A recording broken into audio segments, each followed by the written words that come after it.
ಪ್ರೀತಿಯುಳ್ಳ ದೇವಜನರೇ, ನಿಮ್ಮೆಲ್ಲರಿಗೂ ಕರ್ತನಾದ ಯೇಸು ಕ್ರಿಸ್ತನ ನಾಮದಲ್ಲಿ ವಂದನೆಗಳು. ಶಾಲೋಮ್, ನಿಮಗೆ ಸಮಾಧಾನವಾಗಲಿ. ಈ ದಿನ ದೇವರ ವಾಕ್ಯದ ಧ್ಯಾನಕ್ಕಾಗಿರುವಂಥ ವಿಷಯ, ನಿನ್ನೊಂದಿಗೆ ಇರಲು ಬಯಸುವ ದೇವರು. ಅದಕ್ಕೆ ಆಧಾರವಾಗಿ ಲೂಕನ ಬರೆದ ಸುವಾರ್ತೆ 10ನೇ ಅಧ್ಯಾಯ 41 ಮತ್ತು 42ನೇ ವಚನ.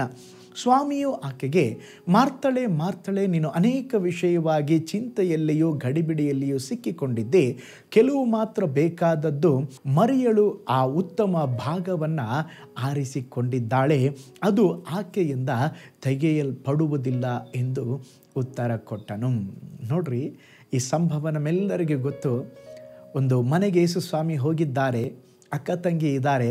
ಅಕ್ಕ ಕಿಚನಲ್ಲಿ ಇದ್ದಾಳೆ, ತಂಗಿ ಯೇಸುವಿನ ಪಾದದಲ್ಲಿ ಯೇಸು ಸ್ವಾಮಿಗೆ ಯೇಸುವಿನ ಪಾದದಲ್ಲಿ ಇರುವವರು ಬೇಕು, ಸ್ತೋತ್ರ. ಬೇರೆ ಬ್ಯುಸಿಯಾದ ಕಾರ್ಯದಲ್ಲಿ ಇರುವವರು ಬೇಡ.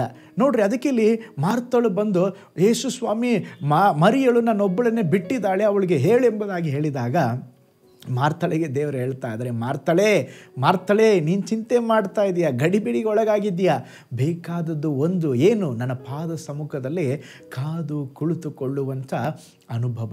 ನೋಡ್ರಿ, ಮಾರ್ತಳ ಸಹೋದರಿಯಾದ ಮರಿಯಳು ಯೇಸುವಿನ ವಾಕ್ಯಗಳನ್ನು ಕೇಳುವುದಕ್ಕೆ ಯಾವಾಗಲೂ ಯೇಸುವಿನ ಪಾದದಲ್ಲಿ ಆಸಕ್ತಿಯಿಂದ ಕುಳಿತು ಕೇಳುತ್ತಾ ಇದ್ದಳು.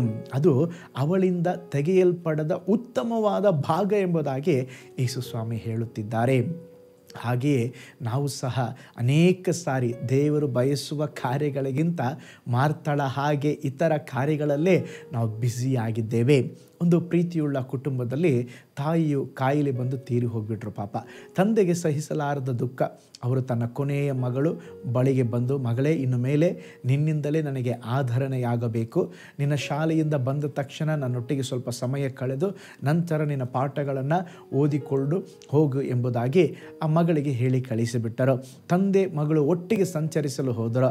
ಶಾಂತ ಚಿತ್ತರು ಒಬ್ಬರನ್ನೊಬ್ಬರೇ ಮಾತನಾಡಿಕೊಳ್ಳುತ್ತಾ ಇದ್ದರು. ಒಂದು ದಿನ ಆ ಮಗಳು, ಅಪ್ಪ, ನಾನು ನಿನ್ನನ್ನು ಪ್ರೀತಿಸ್ತೇನೆ, ಆದರೆ ಒಂದು ಬ್ಯುಸಿಯಾದ ಕೆಲಸ ಇರೋದರಿಂದ ನಾನು ನಿಮ್ಮನ್ನು ಒಂದು ವಾರ ನೋಡುವುದಿಲ್ಲ ಎಂಬುದಾಗಿ ಬಿಟ್ಟು ಬಿಟ್ಟಳು.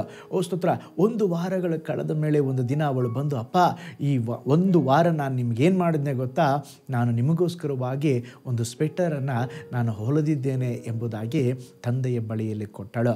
ಆಗ ಕಣ್ಣೀರಿನಿಂದ ತಂದೆ ಹೇಳಿದರು, ಮಗಳೇ, ಒಂದು ವಾರದಿಂದ ನಾನು ನಿನಗಾಗಿ ಕಾಯ್ತಾ ಇದ್ದೆ. ಈ ಒಂದು ಸ್ವೆಟರಿಗೋಸ್ಕರವಾಗಿ ಒಂದು ವಾರ ನನ್ನನ್ನು ಬಿಟ್ಟು ನೀನು ದೂರ ಹೋದಲ್ಮ. ಆದರೆ ನನಗೆ ಸ್ವೆಟರ್ಗಿಂತ ನೀನೇ ಮುಖ್ಯ ಮಗಳೇ. ನೀನು ನನ್ನ ಜೊತೆ ಇರಬೇಕು, ನನ್ನ ಜೊತೆ ಮಾತಾಡಬೇಕೆಂಬುದಾಗಿ ತಂದೆ ಹೇಳಿದ್ರಂತೆ. ಪ್ರೀತಿಯುಳ್ಳ ದೇವಜನರೇ, ಅದೇ ವಿಧದಲ್ಲಿ ಇವತ್ತು ನಾವು ದೇವರಿಗೆ ಕಾಣಿಕೆ ಕೊಡಬಹುದು, ದಶಮ ಭಾಗ ಕೊಡಬಹುದು, ಅನೇಕ ದೊಡ್ಡ ದೊಡ್ಡ ಕಾರ್ಯಗಳನ್ನು ಮಾಡಬಹುದು. ದೇವರೇ, ನಾನು ಬಹಳ ಬ್ಯುಸಿಯಾಗಿದ್ದೀನಿ ಎಂಬುದಾಗಿ ಹೇಳ್ಬೋದು. ದೇವರು ಬಯಸುವಂಥ ಕಾರ್ಯ, ನಾವು ದೇವರ ಜೊತೆ ಇರಬೇಕು, ನಾವು ದೇವರ ಜೊತೆ ಮಾತನಾಡಬೇಕು, ನಾವು ದೇವರ ವಾಕ್ಯಗಳನ್ನು ಧ್ಯಾನಿಸಬೇಕೆಂಬುದಾಗಿ ದೇವರು ಬಯಸ್ತಾ ಇದ್ದಾರೆ. ಹಾಗಾದರೆ ನಿನ್ನೊಂದಿಗೆ ಇರಲು ಬಯಸುವ ದೇವರೊಂದಿಗೆ ನೀನು ಸಹ ಇರಲು ಬಯಸಿ ದೇವರ ಬಳಿಯಲ್ಲಿ ಪ್ರಾರ್ಥಿಸು. ನಿಶ್ಚಯವಾಗಿ ಆ ಒಂದು ಸಮಯ ಬಹಳ ಅದ್ಭುತವಾದ, ಸಂತೋಷವಾದ, ಮನೋಹರವಾದಂಥ ಸಮಯವಾಗಿರುತ್ತದೆ. ನಾವು ಕಣ್ಗಳನ್ನು ಮುಚ್ಚಿ ಪ್ರಾರ್ಥನೆ ಮಾಡೋಣ. ಸ್ವಾಮಿ, ನಾನು ನಿನ್ನ ಜೊತೆ ಇರ್ತೇನೆ, ನನಗೆ ನೀನು ಬೇಕೆಂಬುದಾಗಿ ಕೇಳಿಕೊಳ್ಳೋಣ.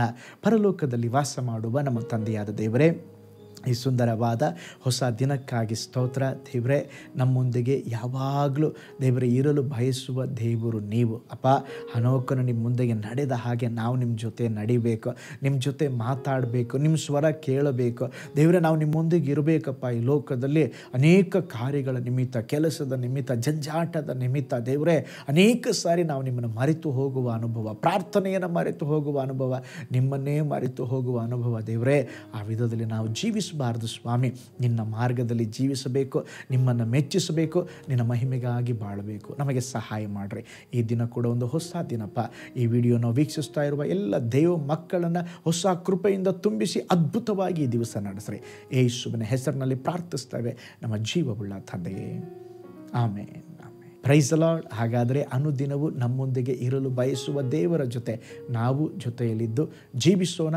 ಕರ್ತನು ತಾನೇ ನಿಮ್ಮನ್ನು, ನಿಮ್ಮ ಕುಟುಂಬವನ್ನು ಬ್ಲೆಸ್ ಮಾಡಲಿ. ನಾಳೆ ಮತ್ತೊಂದು ದೈನಂದಿನ ಧ್ಯಾನದಲ್ಲಿ ನಾನು ನಿಮ್ಮನ್ನು ಸಂಧಿಸ್ತೇನೆ. ನಾನು ನಿಮ್ಮ ಪ್ರೀತಿಯ ಸೇವಕ pastor Paul Joy. God bless you all.